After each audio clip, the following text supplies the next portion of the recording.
Welcome back to my YouTube channel. आज हम इस वीडियो में बात करेंगे सोशल एस्पेक्ट ऑफ इंजीनियरिंग के topic cost benefit ratio, CBR, NPV net present value, IRR internal rate of return, fixed cost and variable cost, break even analysis, BEP and life cycle costing के बारे में। ये total कितने 6 topic है। इन 6 टॉपिकों में से 4 टॉपिकों में से पिछले साल क्वेश्चन पूछा जा चुका है। NPV, IRR, fixed cost and variable cost और ब्रेक इवन एनालिसिस, इस पर क्वेश्चन पूछा जा चुका है। तो ये सबसे इंपॉर्टेंट टॉपिक है, तो ये वीडियो आपके लिए काफ़ी हेल्पफुल होने वाला है। तो चलिए वीडियो को स्टार्ट करते हैं। सबसे पहले बात करते हैं अपन कॉस्ट बेनिफिट रेशियो की। कॉस्ट बेनिफिट रेशियो क्या होता है? सीबीआर शॉर्ट में बोलते हैं, also called benefit cost ratio. ये बेनिफिट कॉस्ट रेशियो भी कहते हैं अपन इसको एग्जाम में बेनिफिट कॉस्ट रेशियो भी पूछा जा सकता है या कॉस्ट बेनिफिट रेशियो भी पूछा जा सकता है, तो दोनों सेम ही होते हैं। तो ये क्या होता है? It is the ratio of NPV of a benefit to the NPV of cost. ये रेशियो होता है किसका? एनपीवी ऑफ बेनिफिट से NPV of benefit to the NPV of cost का। तो CBR cost benefit ratio equal to NPV of benefit divided by NPV of cost. ये एक ratio है दोनों का।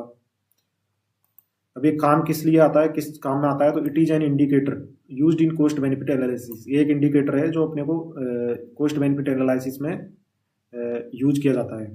विच help us to decide whether a project is undertaken और not. जो अपनी हेल्प करता है कि किसी भी प्रोजेक्ट को अपन ले या नहीं ले, उसमें हेल्प करता है। तो एक इंडिकेटर है जो कॉस्ट बेनिफिट एनालिसिस में यूज करते हैं। अगर सीबीआर की वैल्यू, कॉस्ट बेनिफिट रेशियो की वैल्यू ग्रेटर देन 1 है तो प्रोजेक्ट इज डिजायरेबल अंडरटेकन। तो प्रोजेक्ट को अपन ले सकते हैं, डिजायरेबल है। Among multiple project prefer high BCR project. बहुत सारे प्रोजेक्ट दिए हुए हो तो उसमें से अपने को हमेशा वही प्रोजेक्ट प्रीफर करना है जिसकी हाई बीसीआर हो। बीसीआर मतलब बेनिफिट कॉस्ट रेशियो, जिसकी हाई हो। और जिस प्रोजेक्ट की सीबीआर लेस देन 1 हो तो उस प्रोजेक्ट को अपन रिजेक्ट करेंगे। इस चीज़ का ध्यान रखना है। तो अगर ये 2 मार्क्स में पूछा जा सकता है कि क्या होता है, तो सिर्फ अपने को ये डेफिनेशन लिखनी है। और अगर 5 मार्क्स में पूछे तो ये अपने को सारा लिखना है। ये जो नोट्स है, ये जो पीपीटी है, ये मैंने मेरे खुद के नोट्स से बनाई है। तो ये प्रॉपर एकदम में बिल्कुल सटीक और एक्यूरेट लिखा हुआ है। बस आपको यही प्रिपेयर करना है एग्जाम पॉइंट ऑफ व्यू से। नेक्स्ट है net present value. Net present value क्या होती है? तो NPV is the difference between the present value of cash inflows and the present value of cash outflow over a period of time. तो NPV difference होता है किसका? Present value of cash inflow और present value of cash outflow का over a period of time. एक period of time के अंदर case value of inflow और केस वैल्यू ऑफ आउटफ्लो का जो डिफरेंस होता है उसी को अपन बोलते हैं NPV. NPV is used in capital budgeting and investment. ये अपने को यूज्ड आती है कैपिटल बजटिंग एंड इन्वेस्टमेंट में। Planning to analyse the profitability of project. तो NPV is used in capital budgeting and investment planning to analyse the profitability of a project. किसी भी project की प्रॉफिटेबल है या नहीं है उसको एनालाइज करने में, उसकी प्लानिंग करने में ये यूज आता है। तो एनपीवी इक्वल टू क्या हो गया? Present value of cash inflow minus present value of cash outflow, दोनों का डिफरेंस, उसी को अपन एनपीवी बोलेंगे। या आरपीएससी 2018 में पूछा जा चुका है, पहले 1.5 मार्क्स का पूछा गया था। It is an important tool in choosing the right investment among all alternatives. बहुत सारे अल्टरनेटिव दिए होंगे जिसमें से अपने को कौन सा राइट इन्वेस्टमेंट है उसको चूज करने में ये अपने को हेल्प करता है एनपीवी। नेक्स्ट जो है decision rule of NPV. NPV का डिसीजन रूल क्या है? If NPV is greater than 0, अगर एनपीवी की वैल्यू ग्रेटर देन 0 है तो इन्वेस्टमेंट प्रपोजल इज एक्सेप्टेबल, तो अपन इस इन्वेस्टमेंट प्रपोजल को एक्सेप्ट कर लेंगे। If NPV is less than 0 तो इन्वेस्टमेंट प्रपोजल इज रिजेक्टेड, इसको अपन रिजेक्ट करेंगे। और एनपीवी इक्वल टू 0 है तो investment proposal is consider to be acceptable, तो इसको अपन एक्सेप्टेबल के लिए कंसिडर कर सकते हैं। तो अगर 5 मार्क्स में क्वेश्चन पूछा जाए तो ये पूरा लिखना है, और अगर सिर्फ डेफिनेशन पूछे तो अपने को सिर्फ डेफिनेशन लिखनी है। तो इसमें पूरा मटेरियल आ गया है, सिर्फ आपको यही प्रिपेयर करना है एनपीवी के लिए। नेक्स्ट है internal rate of return, IRR. IRR क्या होता है? तो ये क्वेश्चन आरपीएससी 2018 में आ चुका है, 5 मार्क्स में आया था ये। तो आईआरआर क्या होता है? The IRR is a discount rate offer to the investor. एक आईआरआर जो होती है वो डिस्काउंट रेट है जो इन्वेस्टर को ऑफर करते हैं, विच मेक्स, जो बनाती है NPV of all cash flows of a project equal to 0। जो एनपीवी होते हैं सारे केस फ्लोज के किसी भी प्रोजेक्ट के, उसको 0 बनाती है। वो डिस्काउंट रेट है जो ऑफर करते हैं अपन इन्वेस्टर को। It help us in choosing best investment proposal among different option available. अपने पास बहुत सारे ऑप्शन अवेलेबल है, उसमें से अपने को बेस्ट इन्वेस्टमेंट प्रपोजल चूज करने में ये हेल्प करती है। And investment is considered acceptable if it's IRR is greater than minimum acceptable rate of return. बहुत सारी इन्वेस्टमेंट है, उसमें से अपन सिर्फ उसी को एक्सेप्टेबल के लिए कंसिडर करेंगे जिसकी आईआरआर एक minimum acceptable rate of return होगी, उससे ज़्यादा हो। इसका मतलब है कि minimum acceptable rate of return से ज़्यादा हो जिस प्रोजेक्ट की, उसी को अपन कंसिडर करेंगे।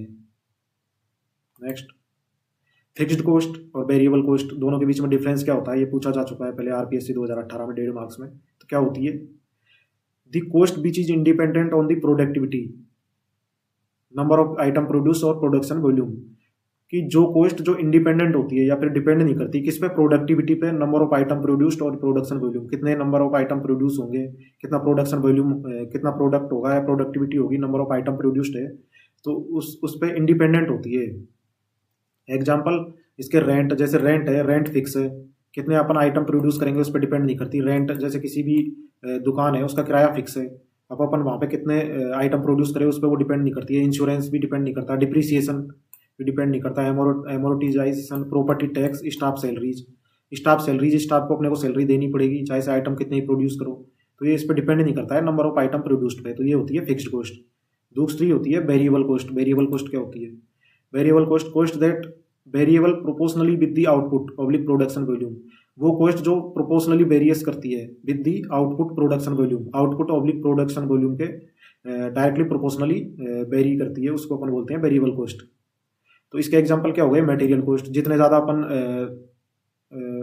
प्रोडक्ट बनाएंगे उतनी ज़्यादा उसमें मटेरियल लगेगा तो ये प्रोपोर्शनली वेरी करेगी, उतनी ज़्यादा इलेक्ट्रिसिटी एंड वाटर बिल लगेगा, उतना ज़्यादा लेबर लगेगी, उतना ज़्यादा ट्रांसपोर्टेशन लगेगा, फ्राइट एंड शिपिंग कॉस्ट, लाने ले जाने का खर्चा भी उतना ज़्यादा लगेगा। तो ये डायरेक्टली प्रोपोर्शनल होती है आउटपुट ऑब्लिक प्रोडक्शन वॉल्यूम के। तो ये दोनों में डिफरेंस हो गया।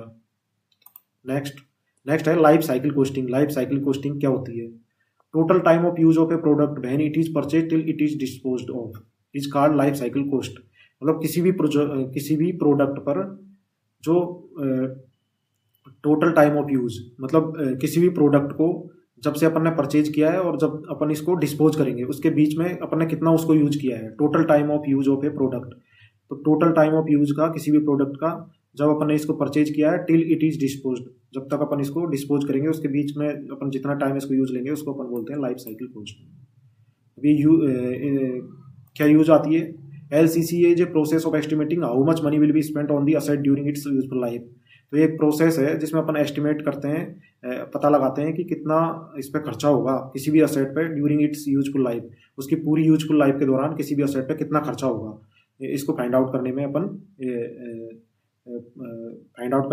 इसकी हेल्प से अपन फाइंड आउट कर सकते हैं। तो LCCA equal to purchase cost plus all other expenditure. तो LCCA क्या हो गया, परचेज कॉस्ट, एक तो अपन ने उसको खरीदा है फिर उसके बाद उसमें कितना खर्चा होगा उन सबको जोड़ के और LCCA आ जाएगा। मतलब उसकी पूरी, जब अपन ने खरीदा है उसको फेंका है उसके बीच में अपन ने कितना पैसा खर्च किया है उस पर, उसको फाइंड आउट करने में ये अपनी हेल्प करता है।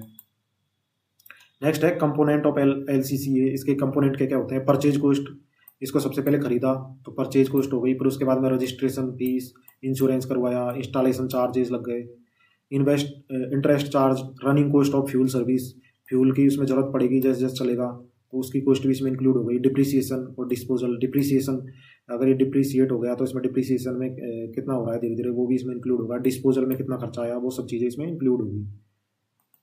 Next purpose of LCCA। इसके पर्पज क्या क्या है, to determine estimation of the cost of a product.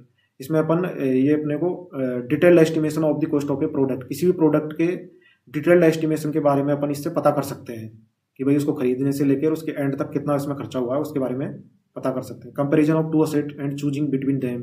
कोई भी दो असेट दे रखे हैं उनके बीच में कंपैरिजन और उसमें से कौन सा अपने को चूज करना है उसके लिए भी ये हेल्पफुल है। नेक्स्ट है accurate budgeting helping in risk management.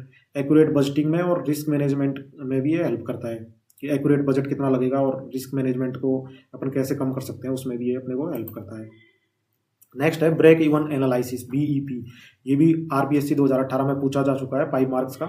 तो ये क्या होता है break even analysis, break even point क्या होता है। ब्रेक इवन एनालिसिस के अंदर सबसे पहले ब्रेक इवन पॉइंट क्या होता है, break even point is a point at which the total cost implement in any project made equal to the total profit obtained from this project. तो break even point एक point होता है जिसपे क्या होता है कि किसी भी प्रोजेक्ट में अपन ने जितना टोटल कॉस्ट लगाया है वो इक्वल हो जाता है किसके, total profit obtained from this project. उस प्रोजेक्ट से जितना प्रॉफिट ऑब्टेन्ड हुआ है वो उस कॉस्ट में, उस प्रोजेक्ट में अपन ने कितनी कॉस्ट लगाई है वो दोनों अगर इक्वल हो जाए तो उस पॉइंट को अपन बोलते हैं ब्रेक इवन पॉइंट। ठीक है, तो break even analysis help us for choosing the method which optimize the resource and maximize the output of a project.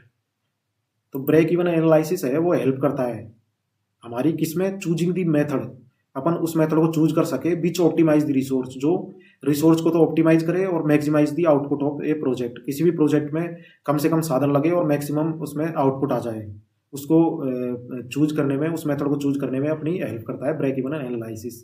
तो break even point is equilibrium point at which the total income equal to total expenditure, hence no profit no loss. तो break even point एक equilibrium point है जिसपे क्या होता है, total income total expenditure दोनों बराबर होते हैं, कितनी इनकम हुई है और कितना खर्चा हुआ है दोनों बराबर हो जाते हैं, तो नो प्रॉफिट नो लॉस। तो इस पे कोई प्रॉफिट नहीं होता ना लॉस होता है, क्योंकि दोनों इक्वल हो गए, जितना प्रॉफिट हुआ है उतना लॉस हो गया। तो at BEP total revenue oblique selling income equal to total cost, तो इस पर टोटल रेवेन्यू या फिर सेलिंग करने से जो इनकम आई है वो टोटल कॉस्ट के बराबर हो जाएगी।